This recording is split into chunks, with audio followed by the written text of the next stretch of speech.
This cider is amazing. I know, right? And these lights are so cozy. Okay, smile. 1, 2, 3. Got it? Let's grab some cider. Yeah, sounds good. It's freezing. Totally. Let's get a selfie. Perfect. This cider is amazing. Totally. Best festival yet. Right? So cozy. Let's get more. The festival had been going for almost an hour before Lily noticed she was the only one standing still. Everyone around her was moving, laughing too loudly, spilling cider, taking pictures in front of the decorative hay bales that had no business being on a Manhattan University campus. The courtyard was strung with warm lights and the air smelled like cinnamon and cold concrete, that particular New York autumn smell that hits you before you're ready for it. Lily was standing near the food cart with a paper cup of apple cider she hadn't touched yet. She wasn't sad exactly. She was just somewhere between the noise and herself, holding the cup with both hands the way you hold something when you need an object to anchor you to a moment. The dress was cream-colored and slightly too big at the shoulders, with small embroidered details at the collar that had taken her mother 3 weekends to finish by hand. Lily had found it folded in tissue paper at the bottom of a storage box 2 weeks ago, and she hadn't planned to wear it anywhere. Then she remembered what today was. 2 years. 2 years since the phone call, 2 years since the drive to the hospital that took 40 minutes and felt like 4 hours, 2 years since she sat in a waiting room chair and understood for the first time what the word permanent actually meant. She hadn't told anyone what today was. Not her roommate Bex, not her academic advisor, not the group chat.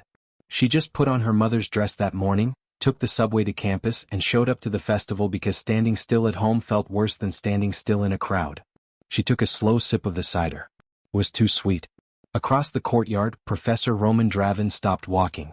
He had been moving at his usual pace, purposeful, contained, the kind of walk that parted small crowds without any effort, and then he simply stopped. He was standing near the edge of the faculty section, just past the string lights, and from where he stood he had a clear line of sight across the entire courtyard. His coat was dark. His hands were in his pockets. And he was looking at something with an expression that, if you knew his face at all, would have stopped you cold. Because Roman Dravin did not look at things that way. Lily Chen had grown up in a 2-bedroom apartment in Queens with her mother, a second-hand bookshelf that covered an entire wall, and the quiet, specific pressure of being the first person in her family to attend a 4-year university. Her mother had worked as a seamstress for most of Lily's childhood, precise, patient work that required long hours and left her hands rough at the knuckles and her eyes tired by evening. She never complained about it. She read on her lunch breaks, kept a running list of books she wanted Lily to read someday, and told her once that education was the only thing nobody could take back from you once you had it. Lily had carried that sentence into every exam, every late night in the library, every moment she felt like she didn't belong in a room. She was studying English literature on a partial scholarship that she had come terrifyingly close to losing the previous spring over a grading dispute. A dispute, as it happened, in a course taught by Professor Roman Dravin. She had written an essay arguing against the critical consensus on a particular Chekhov story, and he had given her a 71. Not because the argument was wrong. She had gone back and read her own essay 3 more times to make sure. The argument was sound. The grade felt like a door being closed on her before she had finished walking through it. She had filed a formal reevaluation request, which was reviewed and upheld at 71, and she had accepted that result with the quiet, stubborn patience she had inherited from her mother. What she had not told anyone, not Bex, not her advisor, not a single person, was that for the past 14 months, before she was ever officially enrolled in Roman's course, she had been quietly auditing his lectures on Russian modernist literature. She would slip into the back of the large hall on Tuesday and Thursday mornings, sit near the aisle so she could leave without notice, and listen to him dismantle texts with the kind of precision that felt almost violent. He never performed enthusiasm. He never softened a point to make it easier to swallow. He spoke about literature the way surgeons speak about anatomy, with total seriousness and a deep, undisguised respect for the thing itself. She kept going back every week for over a year. She had never examined why. Roman Dravin was 38 years old, born in St. Petersburg, and had been a visiting professor at the university for 3 years now, a title that had become, by general unspoken agreement, a polite fiction maintained by both sides. He had no intention of leaving. The university had no intention of asking him to. His academic record was the kind that made department chairs speak carefully around him, aware that prestige was a currency he held more of than they did.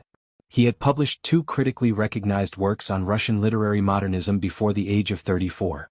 He had turned down 2 endowed chairs at European institutions.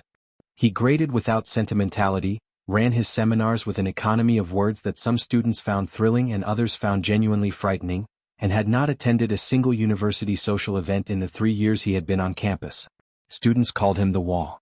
Not cruelly, or at least not entirely cruelly. It was more accurate than mean. He was present, engaged, demanding, and completely unreachable. You could feel his attention on you in a seminar and still have no idea what he thought of you as a person. There was no warmth, but there was no contempt either. Just distance, maintained with total consistency, as though he had decided long ago that a certain kind of closeness was simply not something he was going to permit. He was at the festival because Dean Hartley had personally asked him to attend, and Roman owed Hartley a favor from the previous spring involving a scheduling conflict that Hartley had quietly resolved without making it political. Roman had planned to stay exactly 20 minutes, speak to no one unless spoken to, and leave before the student band started. He had been standing completely still for 4 minutes now. The cream-colored dress with the embroidered collar was the reason. He recognized it the way you recognize something from a dream, not with certainty at first but with a pull. A wrongness that is actually a rightness. His hands stayed in his pockets. His face stayed still. But something behind his eyes had shifted in a way that would have been invisible to anyone who didn't know how to read him. There were very few people who knew how to read him. The wrong tent was Bex's fault, as most unexpected things in Lily's life tended to be. Bex, full name Rebecca Okafor, junior year, journalism major, the loudest person Lily had ever loved, had spotted a sign near the east courtyard that said Faculty Appreciation Mixer and interpreted the word mixer as an open invitation to free food. She grabbed Lily's wrist and steered them both through the entrance before Lily could read the second line of the sign, which said faculty and invited guests only. The tent was quieter than the main festival. Better lighting. Actual glasses instead of paper cups. Lily realized within 4 seconds that she was standing in the wrong place, among people who were all at least 15 years older than her and were holding wine with the relaxed confidence of people who had earned their doctorates. She was turning to leave when she saw him. Roman was standing near the far side of the tent, holding a glass he wasn't drinking from, speaking to no one. He looked up, not because she made a noise, not because someone pointed her out, but with the particular awareness of a person who had already been watching the door. His eyes moved to her face first, then dropped briefly to the dress, and something flickered across his expression so quickly that Lily almost convinced herself she'd imagined it. She started walking toward the exit. Miss Chen. His voice was even. Not loud. The kind of voice that didn't need volume to carry. Lily stopped. She turned around slowly, the way you turn when you already know the next few seconds are going to be uncomfortable. He was looking at her with the same expression he used in seminars, focused, without any unnecessary warmth, as though he were reading a text and deciding whether it merited his full attention. You're in the wrong tent, he said. I know, Lily said. I was just leaving. He was quiet for a moment, and in that moment she became acutely aware of how large the distance between them felt and also, somehow, how small. The essay you submitted last week, he said. 1 paragraph was strong. The rest was performance. Lily looked at him. She felt the particular heat of being seen accurately by someone you hadn't given permission to see you, which is one of the most disorienting feelings available to a human being. Which paragraph? She said. He held her gaze for just a moment longer than was comfortable. Then he turned, set his glass down on a nearby table, and walked toward the back of the tent without answering. Lily stood there holding her cider cup, which she realized she had been gripping tightly enough to slightly dent the paper. Bex materialized at her left shoulder with a small plate of bruschetta and an expression of absolute fascination. Okay, Bex said, keeping her voice low and delighted. Was that a compliment or did you just get academically assaulted in a faculty tent? On the walk back to the main courtyard, Bex constructed her theory with the confidence of someone who had never once been wrong about anything, despite substantial evidence to the contrary. Her theory was that Roman Dravin was attracted to Lily and had been for some time, and that what had just happened in the faculty tent was, in Bex's words, the most professor way possible of expressing it. Lily explained, calmly and with full sincerity, that he had criticized her essay to her face at a college festival while she was standing in a tent she wasn't supposed to be in, wearing her late mother's dress, holding apple cider she still hadn't finished. Bex said that was exactly her point. He looked at you, Bex said, pulling a piece of bread apart with great authority, like you personally rearranged his entire internal filing system. I saw it. I was right there. He also told me my essay was mostly performance, Lily said. Girl. Bex stopped walking to look at her directly. That is Professor Flirting. That is what it looks like when someone who has spent their entire adult life inside academic institutions tries to tell you that you are interesting to them. They cannot say the normal things. They are not built for it. So they critique your work with slightly more intensity than the situation requires and then walk away without answering your question. Lily opened her mouth. "Which paragraph?" Beck said, pointing at her. He didn't answer. That was intentional. Lily thought about this for longer than she wanted to admit. Then she laughed. A real one, the kind that comes up from somewhere lower than your chest, the kind that surprises you. It was the first time she had laughed all day, and the relief of it moved through her like warm water. The festival noise swelled around them again and the lights looked warmer than they had an hour ago, and for a moment, just a moment, the weight of what today was lifted slightly. She didn't examine that either. The weeks after the festival moved the way academic weeks do, in a blur of readings and deadlines and the particular exhaustion of a city that doesn't slow down long enough for you to catch your breath. Roman's seminar met on Tuesday and Thursday mornings. It was a small course, 14 students, round table format, no hiding in the back. Lily had been sitting at the far left end of the table since the first week of the semester, a position she had chosen because it gave her a clear sight line to the whiteboard without being directly in his line of sight. That calculation stopped working around the third week of October. He started cold calling her. Not every class, not predictably, but with a frequency that was statistically impossible to ignore. He would move through the seminar, asking someone about narrative structure, asking someone else about historical context. And then his eyes would settle on her and he would say her name with the same even tone he used for everything, and ask her something that required her to have actually thought about the reading rather than just completed it. She noticed he never called on anyone else twice in the same week. She started preparing for his class differently. She started reading the primary text twice, once for content and once for the questions she thought he might ask. She started keeping a separate notebook just for his seminar, filled with ideas she developed during the reading and then refined at her desk at midnight while Bex slept in the next room with a true crime podcast playing softly through her earbuds. She told herself she was doing it to protect her grade. One evening in late October she was in the literature reading room on the 4th floor, a long narrow room with tall windows and wooden tables that smelled like old binding glue and the specific quiet of serious people working. She had been there since 6 in the evening and it was now almost 9, and she was the only one left. Then Roman walked in. He didn't acknowledge her. He moved to the far shelves with complete certainty, the way you move through a space you've used for years, pulled a volume from the third shelf from the top without hesitating, and sat down at a table near the window, 2 tables away from hers. He opened the book. He read. Lily looked back at her own page. For the next 40 minutes, neither of them spoke. The room held only the soft sounds of pages turning and the distant noise of the city below the windows, and the particular quality of silence that exists between two people who are both pretending the other one isn't there. It was not uncomfortable exactly. It was something more complicated than uncomfortable, a silence with texture, with awareness running beneath it like a current under ice. At 8:53, Lily closed her notebook and began gathering her things. At 8:54, Roman closed his book. They both stood at approximately the same moment and both seemed to realize it at the same moment, and neither of them commented on it. They walked out into the hallway at the same time. Roman pulled the reading room door closed behind them. He looked at her once, briefly, and said, "The Chekhov response. Rewrite the ending." Lily shifted her bag on her shoulder and looked back at him steadily. "You never assigned that," she said. "I'm assigning it now," he said. He turned and walked toward the elevator. Lily watched him go with the expression of someone who had just been handed a puzzle with no picture on the box. She went home and rewrote the ending. She spent 4 days on it. She thought about it in the shower, on the subway, during a dining hall dinner that went cold while she stared at her notebook. She rewrote the final scene of the story, the one where the woman makes her choice at the end, the one where the original text punishes her quietly and efficiently for having wanted something, and she changed who survived. She changed the weight of it. She changed what the ending was actually saying. She turned it in through the course portal on a Thursday evening, labeled it with her student ID number the way she labeled everything, and waited. He never graded it. It disappeared somewhere into his office and she never received a mark and she never asked about it. She told herself she didn't care about the grade. That wasn't entirely true.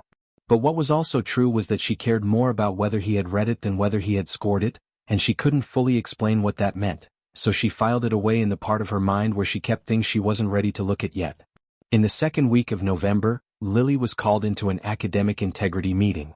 The notice arrived in her student portal on a Monday morning, formal and cold in the way that administrative language is always cold, requesting her presence in the Office of Academic Standards on Wednesday at 2 in the afternoon regarding a report of academic dishonesty filed in connection with her most recent submitted essay. She sat with her laptop open and read the notice 4 times. She had not plagiarized anything. She had never plagiarized anything. The essay in question was the most original thing she had written all semester. An argument she had built from scratch, sourced carefully, checked twice. She knew exactly where every idea in it had come from because she had watched those ideas develop in her own notebook over 3 weeks. She went to the meeting on Wednesday and sat across a table from 2 people from the Academic Standards Office and a faculty representative she didn't recognize, and she answered every question directly and without emotion, which cost her more than it looked like it did. The meeting concluded without resolution. She was told she would hear back within 5 business days. She heard back in 2. The report had been dismissed. The anonymous filing had been reviewed and found insufficient. Her essay record was clear. Bex found out and made a noise of outrage so sustained and theatrical that their next-door neighbor knocked on the wall. What Lily found out 3 days later, not from the office, but from a second-hand comment made by another faculty member in a hallway she happened to be walking through, was that the dismissal had been substantially influenced by a written assessment submitted by the course professor. She stood in that hallway for a moment after the faculty member moved on. Then she went to Roman's office. His door was open, which was unusual. He was at his desk, reading, and he looked up when she appeared in the doorway with the particular unhurried attention of someone who had been expecting a visit and had decided not to say so. Lily stood in the doorway and said, "I heard what you submitted." Roman set his pen down. He looked at her with an expression that gave nothing away and also, somehow, gave everything away. "Your work didn't need defending," he said. "It needed to be read correctly." Lily stood there with the feeling of a sentence landing somewhere inside her that she didn't have a name for yet. She said thank you. He nodded once, the way he acknowledged everything, briefly, completely, without softening it into something smaller. She left. Walking down the hallway, she kept her pace even and her expression neutral, and she thought about what he had said, and she thought about the Chekhov rewrite sitting somewhere in his office without a grade on it, and she thought about the way he had looked at her dress at the festival before he knew who she was. She thought about all of it at once and none of it resolved into anything clean. 3 weeks later, Lily was sitting on the floor of her bedroom surrounded by her mother's things. It had started as organization. She needed the storage box for something else and she had been putting off going through it since she moved into the dorm. She had told herself she would do it when she felt ready, and she had stopped believing that feeling ready was something that was going to arrive on its own. The box held the things she had kept from her mother's apartment. A few books with margin notes in her mother's handwriting. A stack of letters from relatives in Taiwan that Lily couldn't fully read. A small photograph album, the physical kind, with plastic-covered pages that crinkled when you turned them. And near the bottom, beneath a folded scarf, a small envelope containing a university ID card and 2 photographs from what appeared to be the early 2000s. Her mother in her 20s, face open, laughing at something outside the frame of the camera. Lily held the first photograph and felt the familiar ache of seeing her mother young, seeing her before, seeing the version of her that existed before Lily did. Then she looked at the second photograph. 2 people standing outside what appeared to be a stone building, European architecture, old and serious. Her mother on the left, laughing, in a coat Lily had never seen. And a young man on the right, standing close but not touching, looking at the camera with dark eyes and a slight expression that was not quite a smile but was something warmer than his natural resting stillness. Lily's hands went very quiet on the photograph. She knew that face. She knew the line of that jaw, the set of those shoulders, the particular quality of that controlled almost expression. She had been sitting across a seminar table from that face every Tuesday and Thursday for 3 months. She had been sitting in the back of a lecture hall watching that face dismantle Chekhov for over a year before that. The young man in the photograph was Roman Dravin. And he was standing next to her mother, in what appeared to be St. Petersburg, sometime in the early 2000s, with an expression she had never seen on him before. Lily sat on the floor of her bedroom for a long time. She looked at the photograph until the room got darker and she realized she had been sitting there long enough for the afternoon light to shift entirely. Then she stood up. She put on her shoes. She took the photograph with her. His office door was half open when she arrived. She knocked twice, not loudly, not softly. He looked up from his desk with his reading expression still on his face, the one that took a half-second to shift into awareness of the room. When he saw her face, something in his own expression changed in a way she had never seen before. She crossed the office and placed the photograph on the desk in front of him. She didn't say anything. She just set it down and stepped back and waited. Roman looked at the photograph. He did not move for several seconds. The office was very quiet. Somewhere down the hall a door closed and the sound of it felt very far away. When he finally looked up at her, something had shifted in his face that she could not fully name. Not guilt, not grief, not surprise, but something older than all of those, something that had been sitting in him for a long time and had just been called by its real name. "Where did you get this?" he said. His voice was even. But only just. Lily looked at him steadily across the desk, with the photograph between them and the whole weight of a thing neither of them had known was coming pressing down on the air in that small office. "She was my mother," Lily said. Roman did not come to his office hours the next day. His door stayed closed with a small printed note taped at eye level. "Office hours postponed. Email for appointments." Lily walked past it on her way to the library and kept walking without slowing down. She had been doing that since the previous evening, keeping her pace, keeping her expression, keeping everything moving forward so nothing had a chance to settle into something she couldn't carry. She went to his seminar on Thursday and sat in her usual seat at the left end of the table. He taught for 70 minutes without once looking at her side of the room. Not obviously, not dramatically, he wasn't cold toward her, he wasn't performing distance. He was simply teaching the way a man teaches when he is using the material in front of him as the only solid ground available to him. He called on other students. He moved through the text. He erased something from the board and rewrote it more precisely the way he always did. Lily took notes she didn't need. When the seminar ended and students gathered their things and drifted toward the door, she stayed in her seat an extra few seconds, waiting for something she couldn't name. He stacked his papers at the head of the table with his back partially to the room. She left. That evening she sat on her bed with her knees pulled up and told Bex she had found out something she didn't know what to do with. Bex, to her credit, did not press. She just moved from her desk chair to the end of Lily's bed and sat there with her, and they watched something neither of them paid attention to on Bex's laptop until Lily's breathing got steadier and the room felt less like it was tilting. "You don't have to know what to do with it yet," Bex said at some point. Lily nodded at the screen.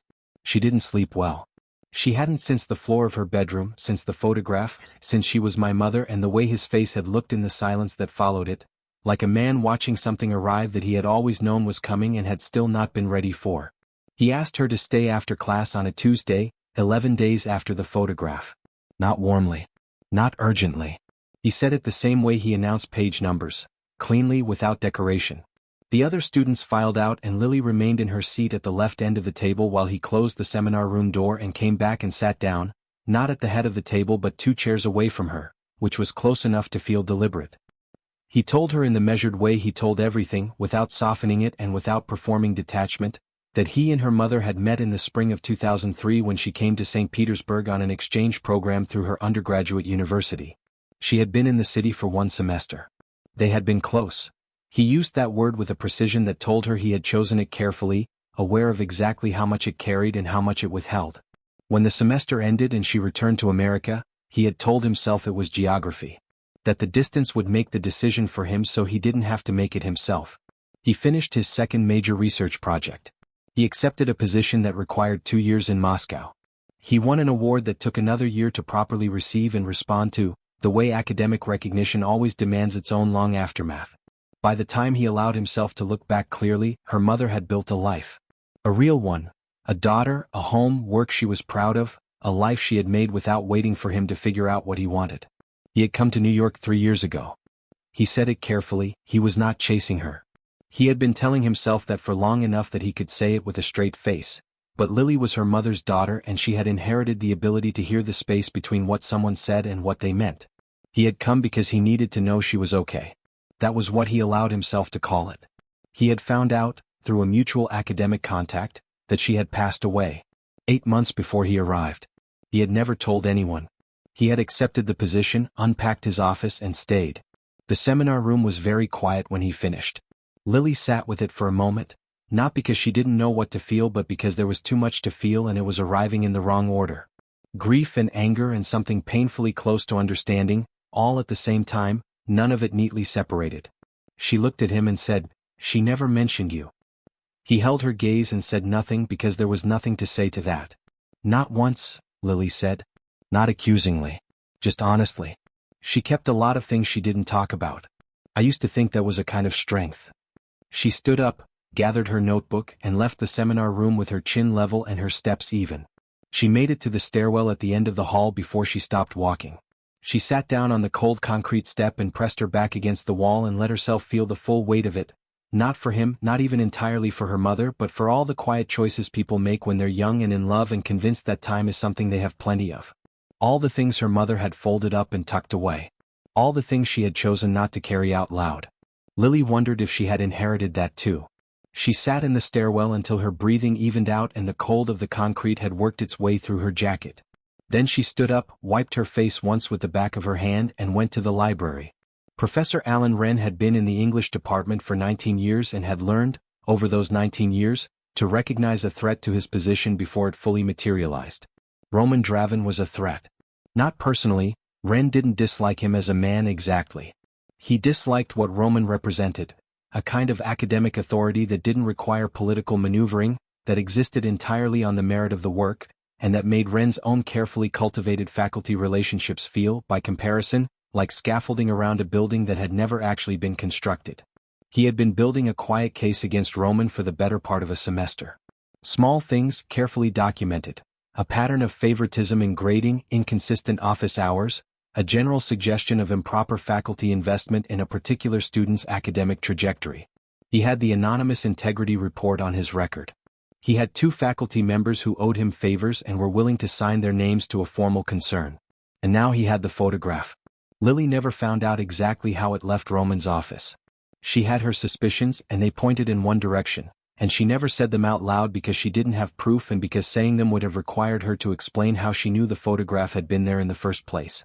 What she knew was that on a Wednesday morning in late November, Roman was called before a faculty review committee, and the photograph was presented as evidence of an inappropriate personal attachment to a current student. The implication was constructed carefully and cruelly and with just enough ambiguity to make it difficult to immediately dismantle. Lily found out through Bex, who had found out through a journalism department contact, who had overheard a conversation in the faculty lounge that was not quite private enough. She sat with it for about 4 minutes. Then she went to the department chair's office. She brought her full academic record, printed, organized chronologically. She brought the documentation from the dismissed integrity report. She brought a written timeline of every graded interaction between herself and Professor Dravin, which demonstrated cleanly and without any emotional argument that every professional exchange had been exactly that. She sat across from the department chair, a woman named Dr. Osei who had the particular stillness of someone who had been in academia long enough to recognize a political hit job on sight, and she laid everything on the desk and walked through it without once raising her voice. She did not mention the photograph. She did not mention St. Petersburg. She did not mention her mother.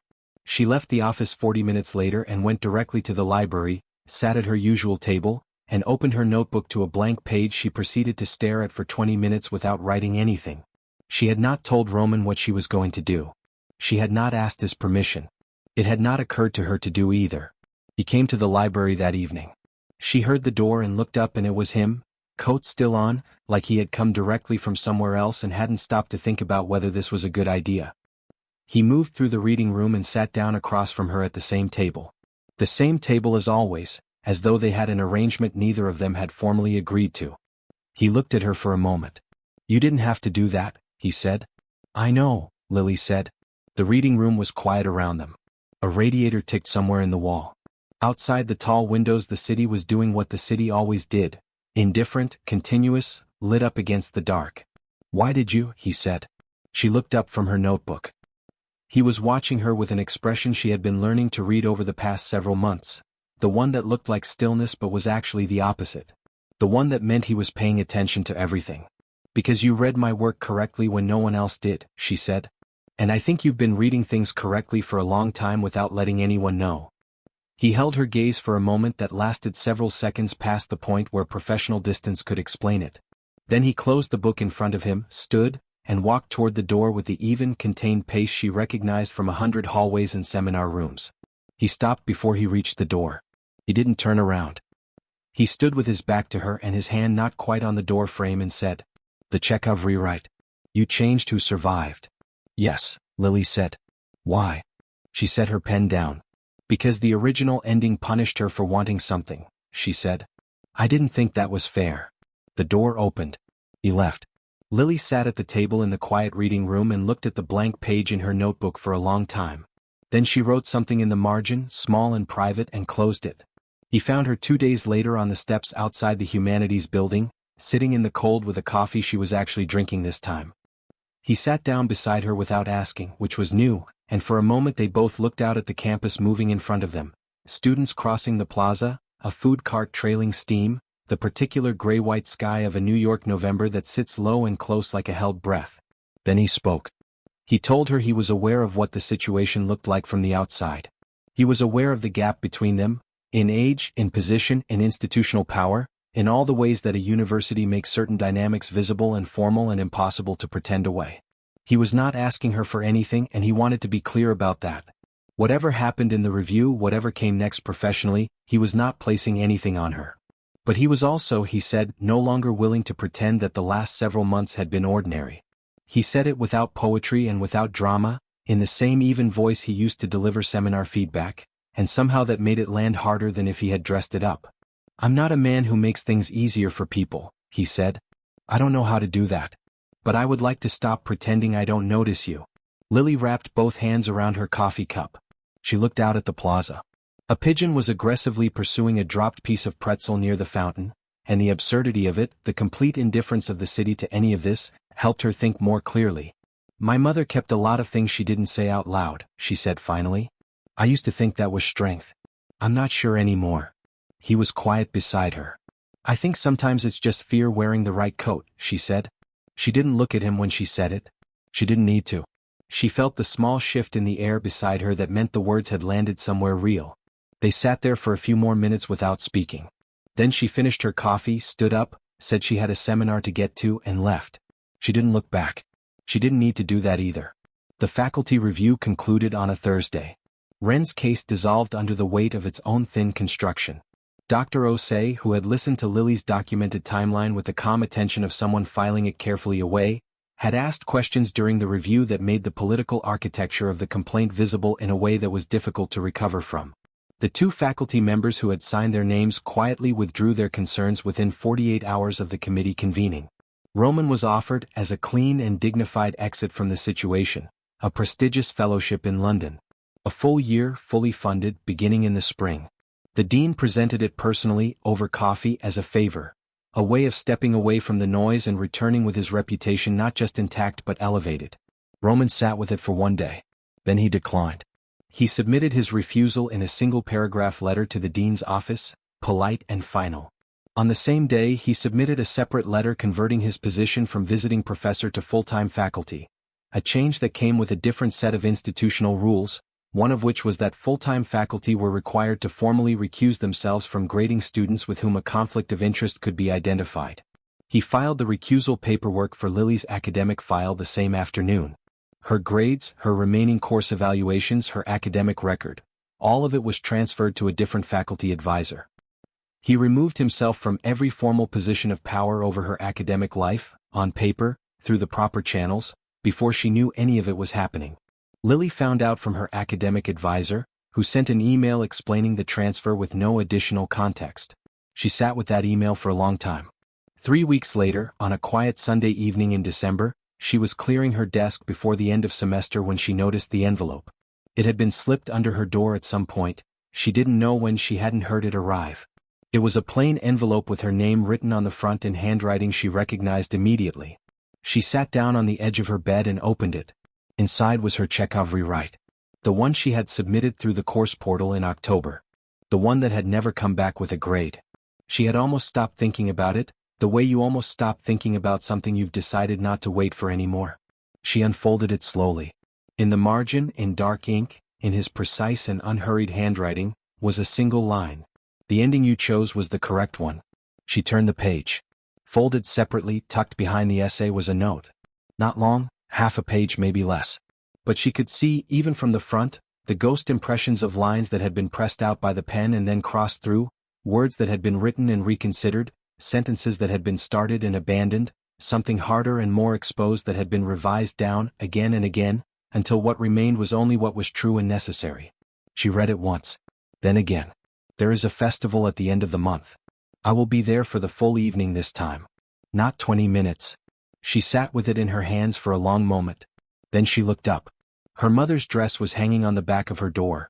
She had taken it out of the storage box after Thanksgiving and hung it there without fully deciding why. The cream fabric caught the lamplight softly. The embroidered collar, the slightly too big shoulders, the small careful stitches her mother had made on 3 separate weekends with her rough-knuckled hands. Lily looked at the dress for a long time. Then she smiled, not widely, not with any performance in it. Just the small, quiet smile of someone standing at the end of a long sentence that has finally reached its period. She had worn her mother's dress to feel close to someone she had lost. She hadn't expected it to lead her to someone who had lost her too.